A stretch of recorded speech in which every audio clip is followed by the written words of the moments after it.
Hello students, let's see this question.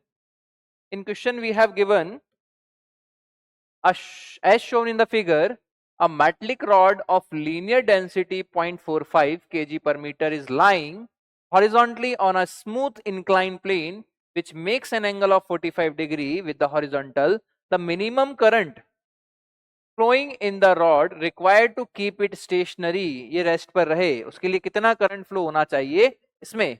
When 0.15 Tesla magnetic field is acting on it in the vertically upward, magnetic field कहां है? Vertically upward, ऊपर की तरफ है. ठीक है, तो अगर कंसेप्ट की बात करें तो हमें पता है कि magnetic force in a current carrying wire,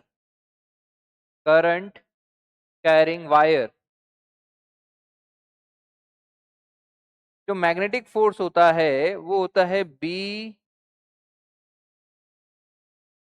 I L cross B. ये मैग्नेटिक फोर्स होता है ना.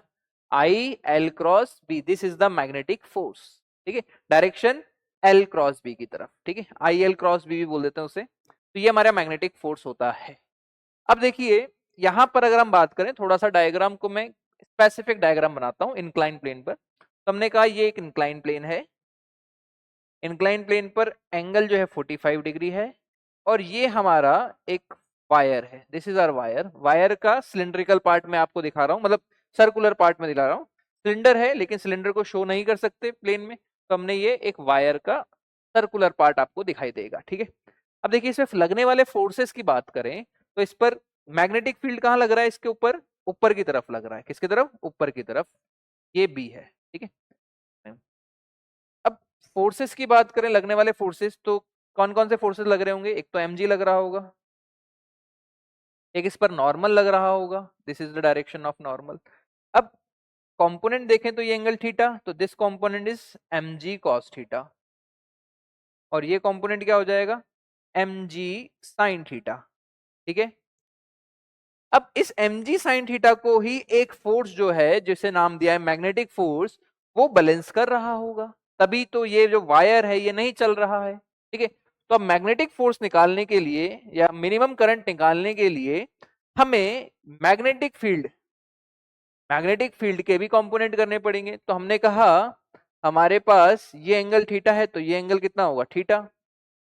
तो perpendicular to the plane component क्या होगा मैग्नेटिक फील्ड का? This is B cos theta और अलोंग ये हो जाएगा बी साइन थीटा के बराबर. This is B sine theta. समझ में आ रही के बात?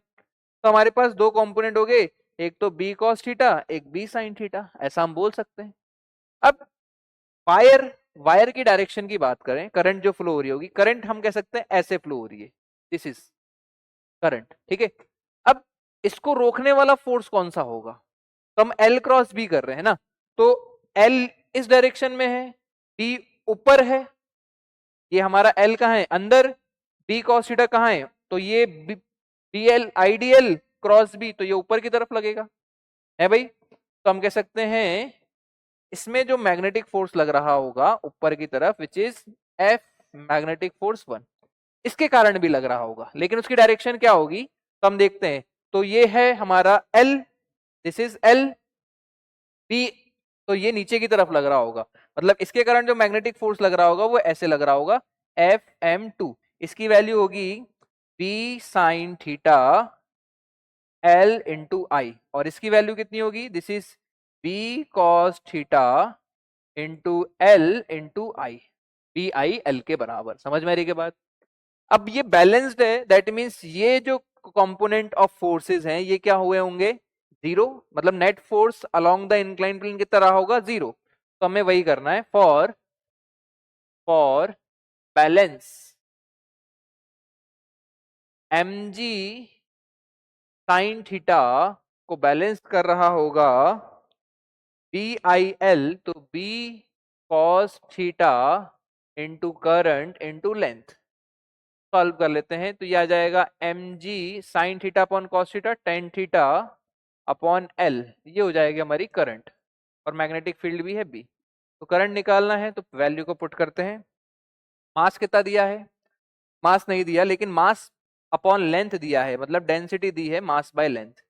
तो मास बाय लेंथ कितनी है 0.4, तो दिस इज 0.4, 0.45 है, 0.45, ठीक है 0.45, जी की वैल्यू 10, cos 45 है, cos 45 की वैल्यू 1, मैग्नेटिक फील्ड कितना है, मैग्नेटिक फील्ड है 0.15, 0.15, पॉइंट से पॉइंट गया, क्या आ गया 3, तो हमारे पास आई कितना आ जाएगा 30, कितना आ जाएगा 30 एम्पियर, 30 एम्पियर। तो हमारा आंसर क्या हो जाएगा, minimum current 30 ampere, that means option A हमारा क्या हो जाएगा, करेक्ट हो जाएगा। समझ में आई क्या बात।